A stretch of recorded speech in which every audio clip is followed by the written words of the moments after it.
Yes, oh yes. As you can tell from the video title, today is a very exciting day for me because the iPhone 8 Plus has finally arrived. And as you can see with your very own eyes right here, the date. So, you cannot say, this is no real 2020 video. Yes, it is. I actually bought this phone in 2020 instead of the iPhone 12 or 11 or whatever. But why?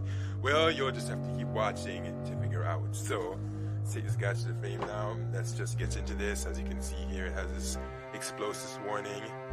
Oh, that's no, not as an explosive. Well, it can potentially explode. So, let's open it.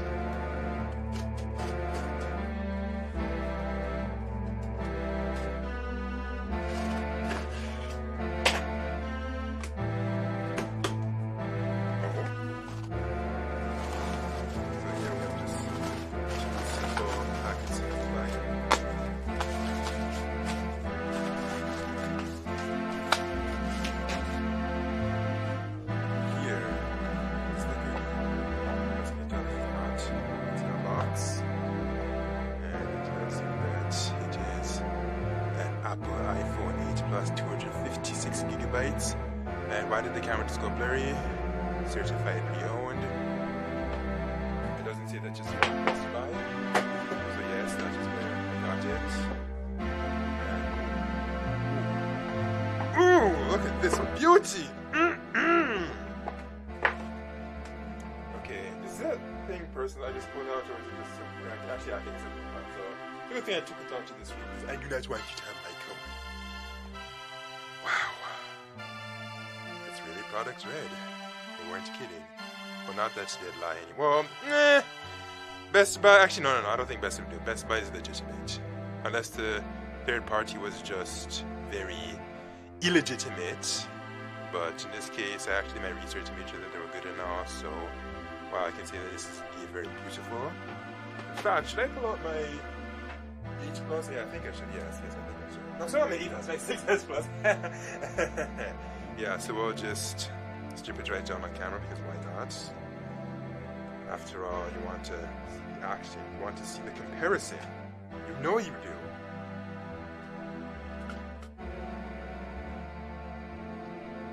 Here we go. Oh, is it just me or does it look very slightly taller? Or maybe I just aligned them badly? You know what, let me closer. Straighten them up. Okay, yeah, it's about the same. Guess the idea. So, now, at this point, I'm gonna have to pull my SIM card out to this guy so we can get this guy started. But I guess before I do that, perhaps I should just go through, I should just run you over the specifications, because some of you already know. But here we go. It has a 13.9cm Retina IPS display, 1920x1080p. So you know what that means? 16 to 9. Yes. No 18.5 to 9, 90 to 9, any of that nonsense. Just good old classical 16 to 9. Man, do I love that aspect ratio because it just makes watching videos so much better. Gaming and just nearly everything. Now, I know some of you are like, but oh, I'm shooting my videos in 18 to 9 and most of these modern phones are 18 to 9. Well, you know what? Good for you. Enjoy your 18 to 9. Some of us like 16 to 9.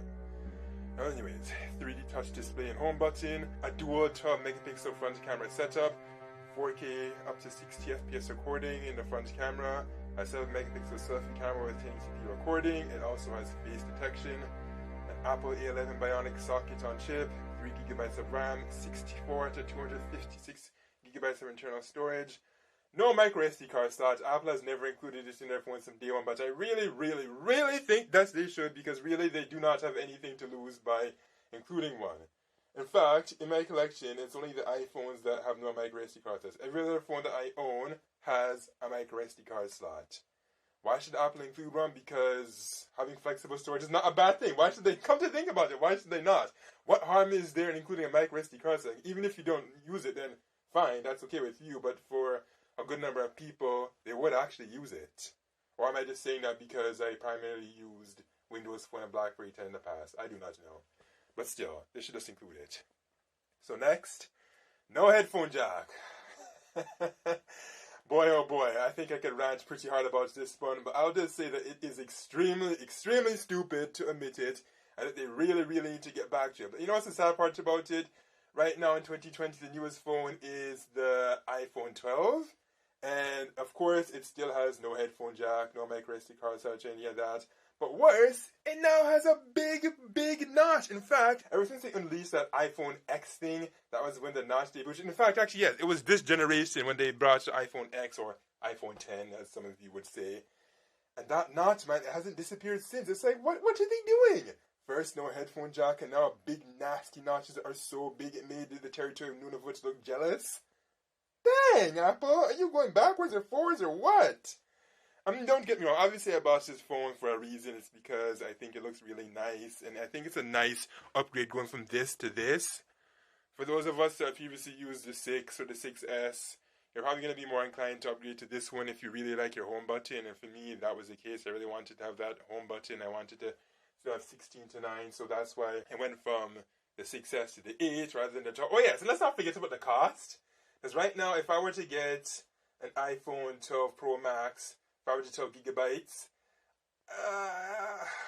I don't know the price with the tax, but I think it's like 1,976 or something like that. I don't know. I will look after I'm finished recording, and I'll throw up the numbers on the screen right now. And that is very expensive. With that price, you could get a laptop and other things. Is the iPhone 12 Pro Max worth it? Well, you see, maybe if it at least did not have the notch, I probably would have maybe considered it, but because of that notch, hell no! So, alright, going on the specification list. Let's see, I discussed the display, I discussed the RAM, and yeah, the glass. It has Gorilla Glass on the front and back. Which number, I don't know. I don't know if it's supposed to be Gorilla Glass 6 or 7 or 8 or whichever number they're on. And it has the lightning port. Yes, that's another thing to discuss, because some people were saying that why hasn't Apple moved to USB-C? Do I have a USB-C device nearby? Well, yes, actually, I'm recording with one right up there, and that's the Razer Phone 2. It has a USB-C. And yes, they should honestly move to it because everybody else is using it. Windows phones use it. The newer Blackberries, I think they use it. So, even the Linux phones, the ones that are coming up, use USB-C. So, why is this company being the stubborn odd one out? Why? I do not know, but we can hope and pray that the iPhone 13... Actually, you know what? Let's not hold our heads up too high, because it may or may not have. I don't know. Is it more likely that they'll bring back the headphone jack, or is it more likely that they'll add USB-C? I think that's a good point for discussion. Let me know which do you think would come back to the iPhone first. Well, okay, I can't say come back with USB-C because they never had it, but still, it'd be interesting to see what comes up first.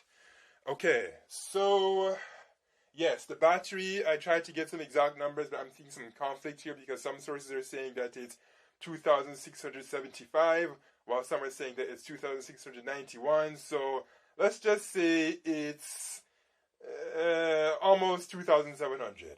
Okay, so that has been it for this lengthy talk. Now I'm going to have to pause this video for a moment so I can get the SIM out of this BlackBerry here and just run through the phone, make sure that it's okay, the camera works, microphone works, etc., etc. Because, you know, this did cost about, I forget the exact number, but without the tax, it was $595, which is a steal when you consider the launch price, especially for Product Red. I believe Product Red was 900, 1,000. I don't know. I'd have to look it up. I'll put the numbers on the screen. All right, now to get this phone started. Hold on, just before I get started, I just realized that underneath here, there were some accessories. I have this charging cable, and I have this useless brick. I call it useless because I already have much better chargers from Anker, and even one from a company called, honestly I forget the name, but let's just say that it's also a really good alternative. Alright, let's get him started.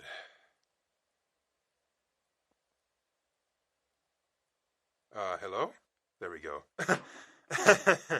At first I was looking kind of concerned, I'm like, but wait, what is this guy doing? Why is he not starting? Hopefully it should be ready to go now. Yes, hello. Hola.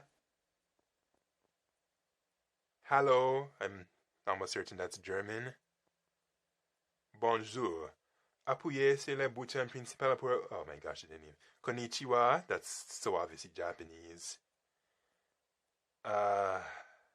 Chinese? Mandarin? I don't know. Okay, oh no, I'm supposed to press the home button to open. What was I doing? Alright, so here we go. So which language should I go with? We have English, Espanol, Francais, I can't even read the Chinese, Nihongo, Dutch, can't read the Russian, Portuguese, Italian. Oh my goodness, I can't read all of this, this would be way too long. So let's just go with Latin. Oh, there's no Latin. Oh well, by the way, I can't actually speak Latin, so scratch that. Select your country or region. I am from... Can you see from here? Or can you not? Actually, no, let's not joke around. I don't want to select something and next, it actually makes it permanent. So, okay. Quick start. Bring your current iPhone or iPad near this iPhone to sign in. Wait, you can do that? So, okay, if I have it near, it will pick it up? Or should I set it up manually? No. Okay. Maybe we'll actually turn this guy. Oh! It sees it. Would you look at that? Set up new iPhone. Set up your new iPhone. This will transfer your current settings. Okay, so we'll unlock to continue. And here I have to enter my password, so I'll have to actually pull it out. Well, I don't know. Should I pull it out or should I just throw a green bar over it? Yeah, I'll just throw a green bar over it. Actually, no, let me pull it out. Because you just never know, man. You just never know. And this thing is being a butt. It's just throwing me back and forth. Okay, so I'm in now. Alright, so what's this thing doing? Why isn't it not letting me set up the other phone? Like, that's confusing. Wait, you have to turn on Bluetooth. Actually, Bluetooth is on, so what do I do?